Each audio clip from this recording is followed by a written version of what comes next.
Panginoon, nagagalak ang aking espiritu sa aking tagapagligtas.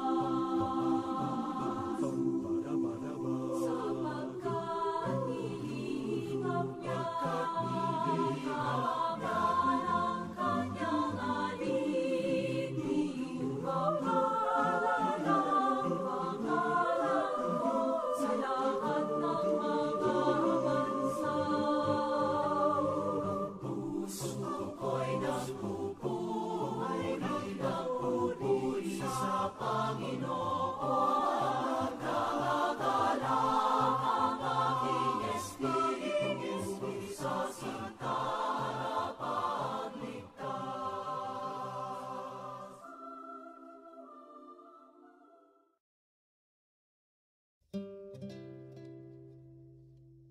Second day, poverty.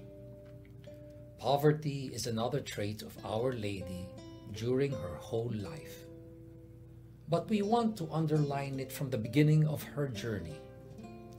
All paths taken suppose and demand poverty.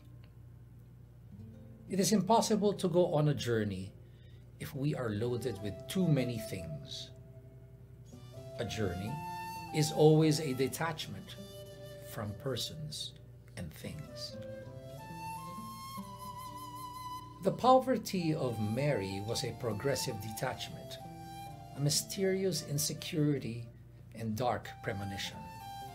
Her poverty fulfills perfectly the messianic ideal of a humble and modest people, the Anawim who remain faithful and who seek refuge in the name of the Lord.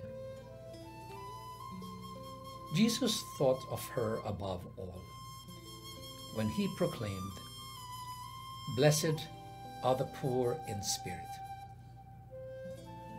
Jesus did nothing but describe Mary when he proclaimed the Beatitudes. Thanks to this radical evangelical poverty, Mary lived in total simplicity, open to the Word of God, and in joyful dependence to His will.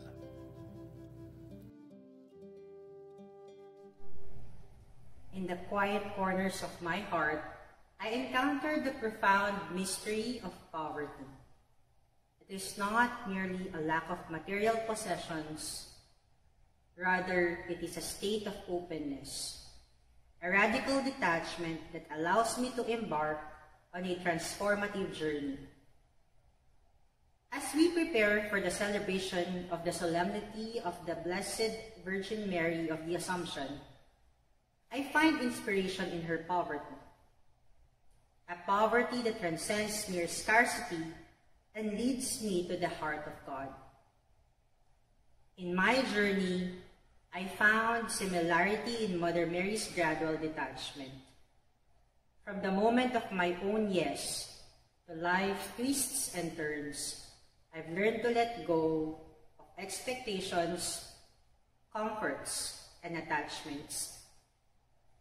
In my mission area here in Japan, where material abundance abounds, I encounter a different kind of poverty. The longing for spiritual nourishment, the ache for familiar Catholic practice. Yet, like Mary, I discover that true richness lies in simplicity and trust. In this land, language can be a barrier too. I experience a unique form of poverty. The words of the Mass, once familiar, now echo faintly. But I realized that Mary's silence spoke volumes. Amen is the only word I understand in our divine office, same as Mary's fiat that resounded across eternity, and her heart understood the Word made flesh. In my spiritual poverty, I cling to the Word, the Logos, who transcends language and speaks directly to my soul. My personal journey mirrors Mary's dark premonition, the fragility of life. 33 days after my arrival to Japan, my mother passed away. After a few months, my dad was diagnosed with cancer. The pain of watching loved ones suffer and knowing that I am a limited creature who cannot do anything about it. These are my companions. But I remember that Mary stood at the foot of the cross, witnessing her son's agony. In my own trials, I fix my gaze on Jesus. He consoles me, promising to care for my concerns. Just as Mary entrusted herself to God's will, I entrust my parents and my own heartbeat to Him. Like Mary, I encountered Jesus in unexpected places. Kamagasaki's homeless men, foreign young adult seekers, and to non-Christian students. They become my anawim, the humble and modest ones seeking refuge. In their needs, I find solidarity.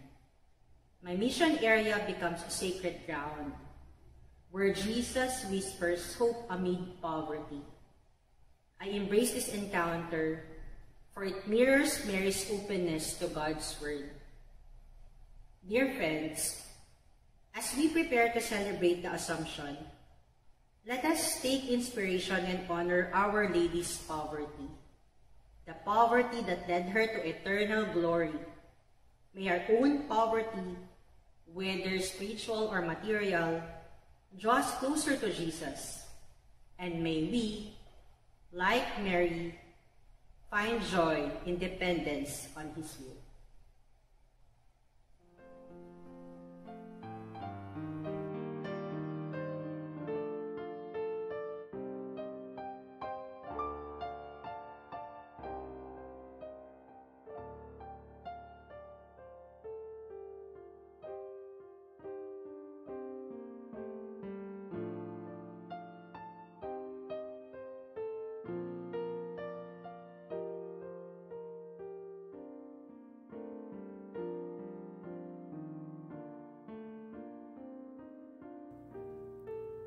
Let us pray.